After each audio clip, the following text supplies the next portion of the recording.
to Distinguished Toastmaster Bruce Arston. All right.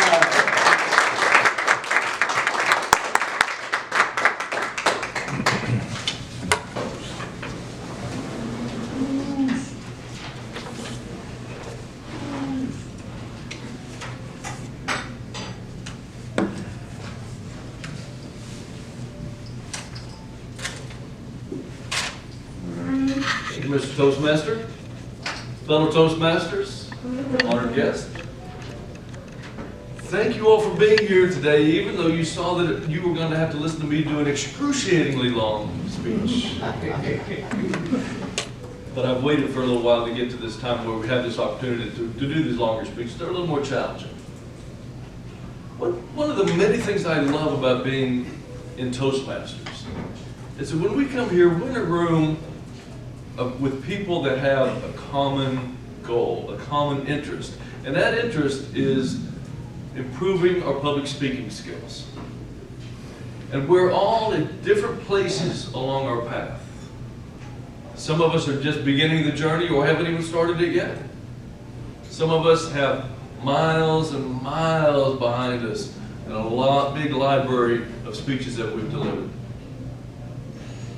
One thing I also know that as Toastmasters, we all want to continue to improve. As Sean just reminded us, the biggest room in the world is the room for improvement. And that's what I want to talk to you about today, is how can we improve, continue to improve?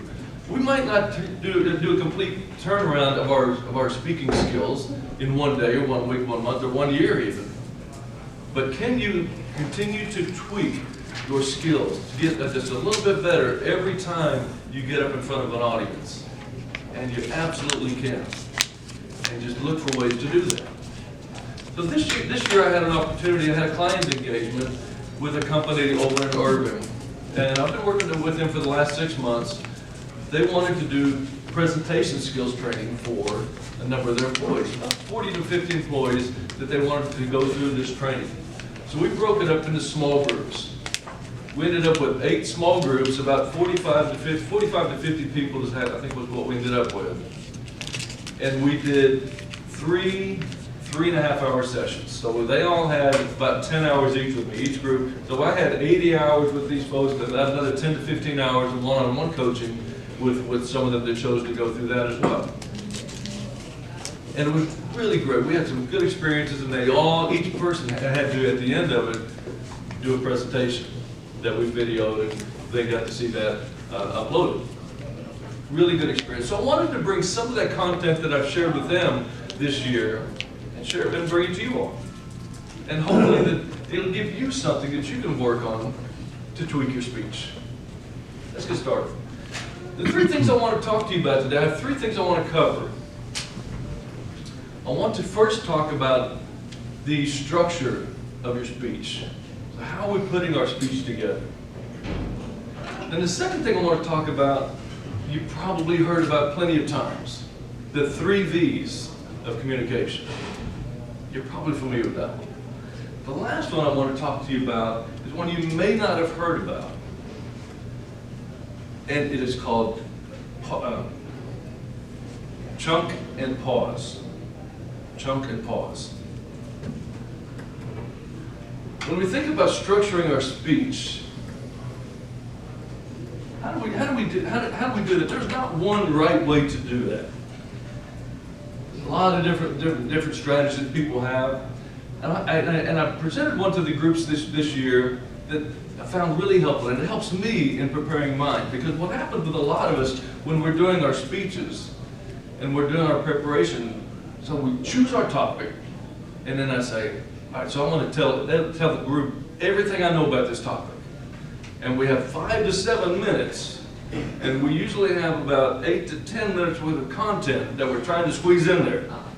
And so we rush through it, and we don't really get to say everything we wanted to say. And then, I don't know about y'all, but I sit down sometimes and I think, I don't even know what I just said, and I know I didn't say this and this and this.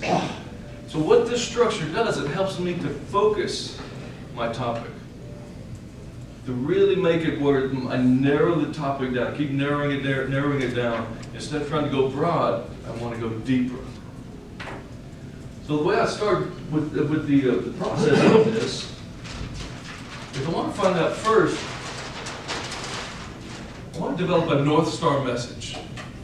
And you may not have heard that expression before either, but you probably heard the North Star referenced before. When companies are doing their strategic planning and their goal setting, they'll determine what's their North Star. That's their overarching goal. It's one thing that everybody needs to be driving towards. And that way we get everybody steering and rowing in the same direction. So the North Star message is the same thing for your speech. It's the one thing that you want the audience to take away from your speech, that you want them to remember tomorrow. That if somebody came up to you and you had 10 seconds to tell them what your speech is about, that's your North Star message. So once you figure out what that is, then you know what direction you want to go. So we have the North Star message. What is that? Then I want to come up with 3 key points. Because again, we all try to do too much and put too much into our speeches. But if I come up with 3 key points, the benefit of that is the audience can manage that. They can remember 3 things. That our brains really work well with 3s. And as the speaker, it's easier for me to remember 3 than 9 different things I want to talk about. So it's not as challenging if I want to try to memorize the speech. So I want to come up with my 3 key points. Once I know what those are, then for each key point, I want to gather my evidence and my proof to support those key points. So then, as I'm gathering my data, trying to figure out what do I want to include in my speech, this is my filter. If it doesn't fit in here and flow up to here, it probably doesn't belong to the speech. So this, for me, this is a really handy way to do that. And especially if you're doing a presentation. A lot of folks, when you're doing a presentation for work, so we say, oh, here's your assignment, you got to do this presentation in 2 weeks.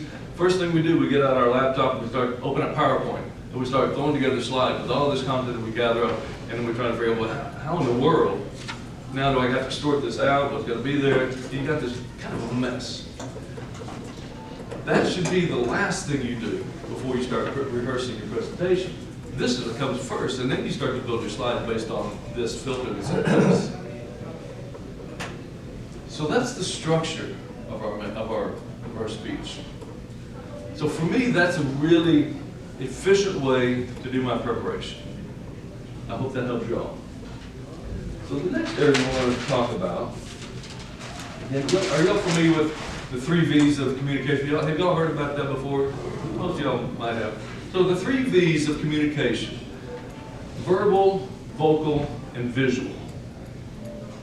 So this is how our communication breaks down when I'm speaking with somebody. So the verbal, those are the words that we use. Vocal is how we say those words. And I'm going to go into each of these a little bit deeper. And the visual is what the audience sees. So let's talk about the verbal first. The words that we use. Words are important. Don't let anybody tell you. There's a study that was done back in the 60s. Has anybody ever heard of the 7-38-55 rule? So there was a study done back in the 60s. 7-38-55. And the study that was done was about communication in specific situation. And what came out of that study is in a specific situation when somebody's communication is incongruent with their action. The words are incongruent with their action. The result of that study said that in that situation, that one situation, your words only count for 7% of that communication. 38% goes to the visual, the vocal, how you say it. 55% of that communication is in your visual, your body language. So when you hear people start to quote this, and you'll hear speakers talk about this a lot, just dismiss it, because it only applies to that one situation. But it's been wrongfully quoted over the years as saying this applies to all communication. Because what they try to say is, well, your words don't really matter. It only matters 7%. All that really matters is your 55% is your body language. That goes in the BOH category, a bunch of hooey. It's just not true. Nonverbal, the words we say, they are important. And use interesting words, use fun words, use colorful words to be descriptive. You can use your words to describe smells and feelings and all those different things that take people to where you went. And we've seen some great speeches in here of people that are able to really use great words and use great vocabulary. The vocal, how we say it, it's our pitch, our pace, our volume, and our pauses. So the pitch, most of us tend to stay at one level. We go boom, boom, boom, boom, boom. We just kind of stay right here instead of going higher in our range. Because sometimes I really need to speak in the higher end of my vocal range because I want to make a point. I want to make a bigger point. And then sometimes that I really need to be down at the lower end of my range. And I'm probably going to slow down at the same time because I want to get your attention. So that's the pitch. The pace, you want to adjust your pacing.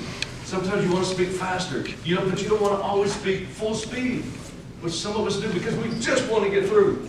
And I have so many words that I want to say in my 5 to 7 minutes.